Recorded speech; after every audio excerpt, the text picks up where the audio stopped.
bien sûr l'heure du journal sur EDM-TV. Bonjour madame, monsieur, merci d'avoir pris le rendez-vous. L'Union démocratique pour un Bénin nouveau, UDBN, a réagi au sujet d'un prétendu rapport de la Sénat sur les dispositions de la charte des partis politiques, notamment son article 30. Vous suivrez un extrait à ce propos dans ce journal. Le colloque sur la modernisation de la justice béninoise a connu son épilogue hier avec plusieurs recommandations et propositions.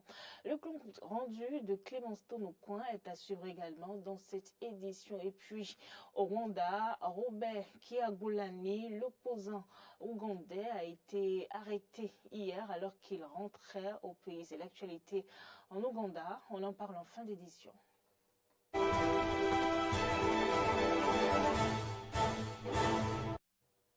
Merci Madame, Monsieur de toujours nous renouveler votre confiance pour vous informer. Le colloque sur la modernisation de la justice béninoise s'est achevé hier vendredi avec plusieurs recommandations et propositions. C'est le ministre d'État chargé du gouvernement et de la coordination de l'action gouvernementale qui a présidé la cérémonie de clôture des travaux, comme rendu Clémence Tonocoin. Pendant 48 heures, les participants au colloque sur la modernisation de la justice béninoise ont identifié les difficultés qui entravent le bon fonctionnement du système judiciaire et la bonne administration de la justice. À l'issue des travaux, des recommandations et propositions ont été faites sur les plans structurels et conjoncturels. Le garde des Sceaux, ministre de la Justice et de la Législation, est revenu sur quelques-unes d'entre elles avant de promettre que des actions concrètes vont être menées. Vous avez estimé et dit que l'infrastructure informatique, l'informatisation des processus et des fonctions de support est encore à un stade embryonnaire, que les délais procéduraux étaient longs et que ces délais étaient inacceptables. Vous avez estimé que notre système judiciaire doit être réformé pour répondre aux besoins de prise en charge judiciaire, d'éducation, de réhabilitation et d'installation des enfants qui se retrouvent soit en danger moral, soit en conflit avec la loi. Vous avez noté la surpopulation carcérale. Vous avez évoqué les questions de détention inhumaine dans nos prisons. Vous avez estimé que les manquements déontologiques et l'insuffisance de la formation du personnel judiciaire étaient des préoccupations majeures. Nous allons donc analyser l'ensemble des recommandations, affiner celles qui ne le sont pas encore, les traduire en plan d'action, planifier et programmer la mise en œuvre vous permettre d'en suivre l'exécution pour être utile et pour être quitte de notre obligation de compte rendu. Et au-delà.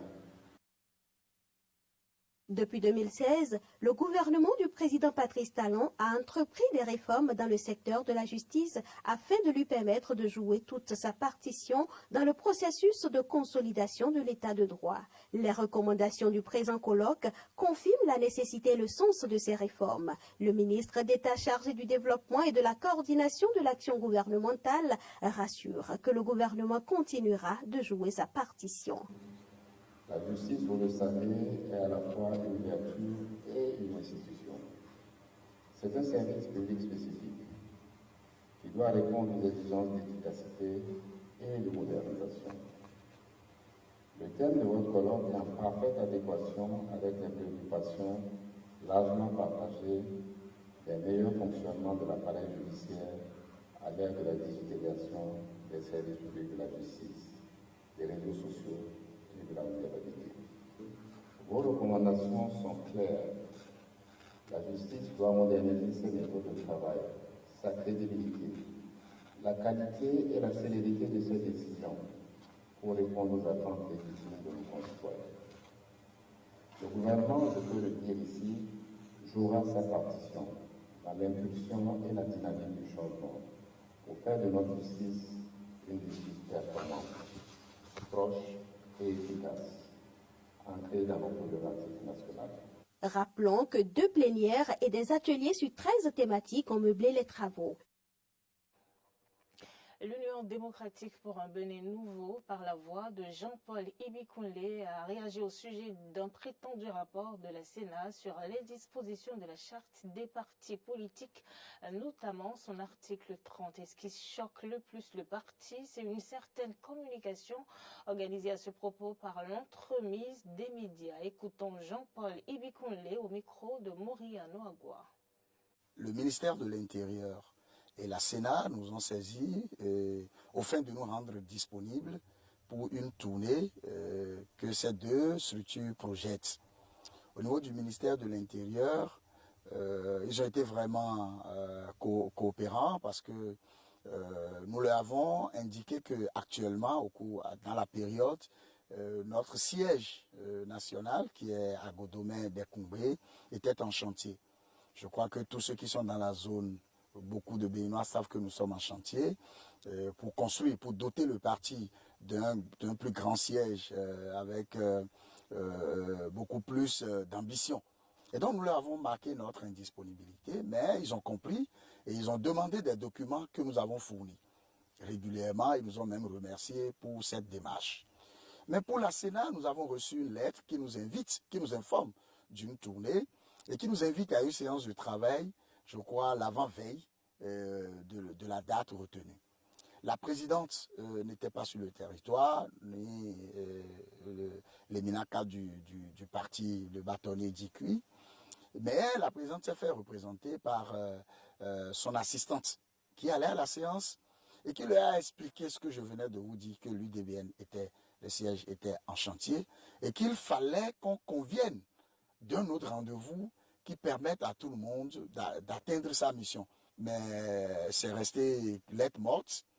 Et nous ne savons pas à ce jour si la Sénat a fait sa mission, puisque de toute façon, nous, notre siège, si vous y allez dans cette période-là, il n'y a que des vigiles, parce que c'est en chantier, les bâtiments sont en train d'être démolis et tout. Il n'y a pas quelqu'un là en ce moment, c'est un siège indisponible provisoirement. Et je crois que cela n'est pas si difficile à comprendre. Vous savez qu'actuellement, la Sénat organise des journées portes ouvertes.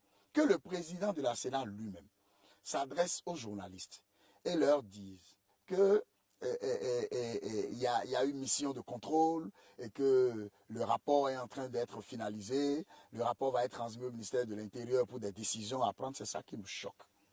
Parce que dans la démarche normale, lorsque vous êtes dans un processus qui implique beaucoup de parties prenantes, vous n'êtes pas les seuls. Lorsque vous éditez un rapport comme ça, vous partagez ce rapport avec les parties prenantes, afin qu'ils fassent des observations. On communique sur un rapport officieux.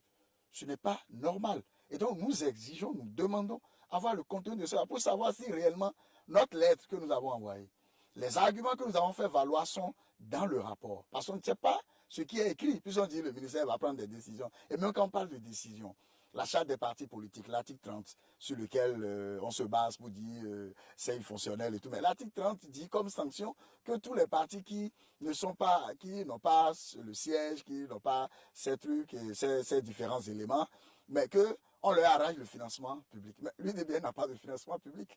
Mais de quoi parle-t-on alors? Lorsque ça ne va pas, nous attirons l'attention des institutions, nous attirons l'attention du chef de l'État sur ce qui ne va pas, pour que lui-même il prenne la mesure des choses. Et la réforme du système partisan, voulue par le chef de l'État, soutenue par l'UDBN, ne peut pas se faire en créant des frustrations. Ce que nous voyons venir, ce n'est pas bien. Il faut que très rapidement, les structures impliquées dans les élections prennent les taureaux par les cornes, discutent avec les parties prenantes et s'il y a des malentendus, qu'on s'entende sur le minimum pour faire prévaloir la paix. C'est juste ce que nous demandons. Ne demandons pas autre chose. Restons bien sûr avec le parti UDBN. La question de la dégradation des voies à Calavi préoccupe la présidente de ce parti, Claudine Afiavi-Prudencio. Dans l'après-midi de ce mercredi, elle a offert des camions de sable aux habitants de certains quartiers de Calavi. Arthur Wendo est allé faire le constat, suivant ici son reportage.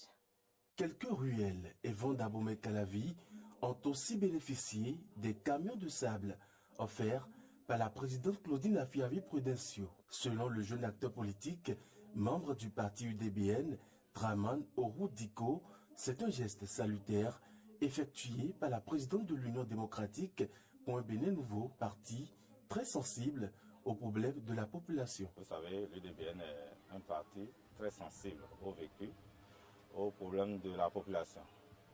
Et puis, sa présidente, à un moment donné, a décidé de parler peu, mais travailler beaucoup pour sa population. Et c'est à juste titre que les riverains viennent ici, tour à tour, pour toucher du doigt la réalité.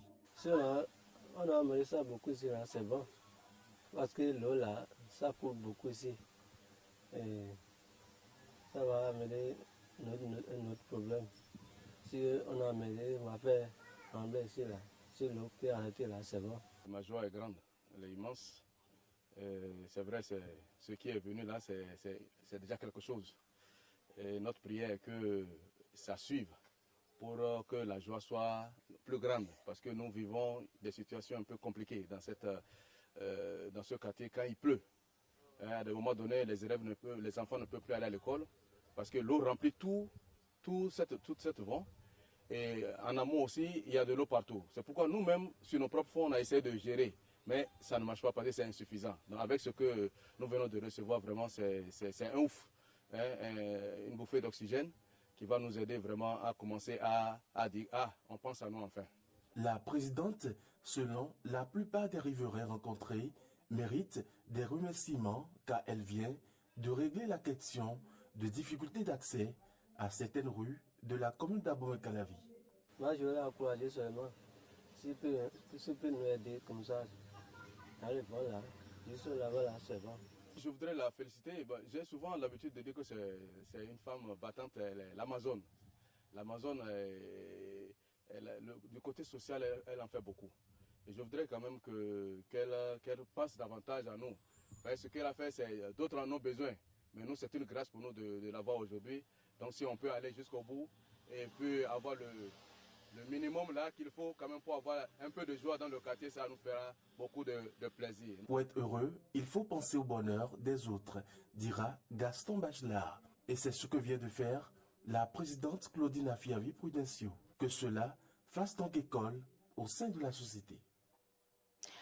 Et on quitte la page Nation pour l'international. Le Premier ministre ivoirien a été démis de ses fonctions et le gouvernement dissous. Patrick Hachi, le chef du gouvernement, a été remercié par le président Alassane Ouattara. Les autres membres du gouvernement ont subi le même sort. Le motif de la décision présidentielle n'a pas été communiqué, mais il a été précisé que le gouvernement et le Premier ministre continueraient à assumer l'intérim jusqu'à la nomination d'un nouveau cabinet. Suivez. Le président tient à exprimer sa gratitude au Premier ministre Patrick Hachi et à l'ensemble des membres du gouvernement pour leur engagement au service de la nation au cours de ces dernières années. L'opposant ougandais Robert Kyagulanyi, alias Bobi Wine, a été arrêté à l'aéroport international d'Entebbe, près de la capitale, alors qu'il rentrait au pays. Le reportage de nos confrères de RT. L'homme a été appréhendé par 2 agents de sécurité dès sa descente d'avion. Selon Bobi lui-même, la police a utilisé des gaz nocifs et des grenades pour disperser ses partisans venus l'accueillir. Notre maison est toujours encerclée par la police et les militaires. Ils ont empêché une bonne partie de nos partisans d'entrer pour nous saluer. Auparavant, ils ont tiré des gaz lacrymogènes et des balles réelles pour disperser les gens. En ce moment, je suis assigné à résidence. Le régime criminel est en panique. La police ougandaise a démenti l'arrestation de Wine, affirmant qu'il avait escorté l'opposant de l'aéroport international d'Entebbe en Ouganda jusqu'à son domicile. Nous souhaitons informer le public que le président de la plateforme d'unité nationale, Robert Kyagulanyi, a été escorté par nos équipes de sécurité depuis Entebbe jusqu'à son domicile à Magère. Il est arrivé chez lui aux alentours de 11h20 et se trouve actuellement avec sa famille et ses amis. Bobi Wine était l'un des 11 candidats à l'élection présidentielle de janvier 2021 en Ouganda. Ces élections ont été remportées par Yoweri Kaguta Museveni avec plus de la moitié des voix. Wine critique le gouvernement actuel et a fait l'objet de nombreuses arrestations ainsi que ses partisans. Cette fois-ci, pendant une manifestation de masse déclarée illégale par la police, 40 personnes ont été arrêtées. Et c'est la fin de ce journal. Merci madame, monsieur de nous avoir suivis. Restez fidèles au programme de votre chaîne de télévision Eden TV. Et moi je vous retrouve à 19h pour le JT Soir.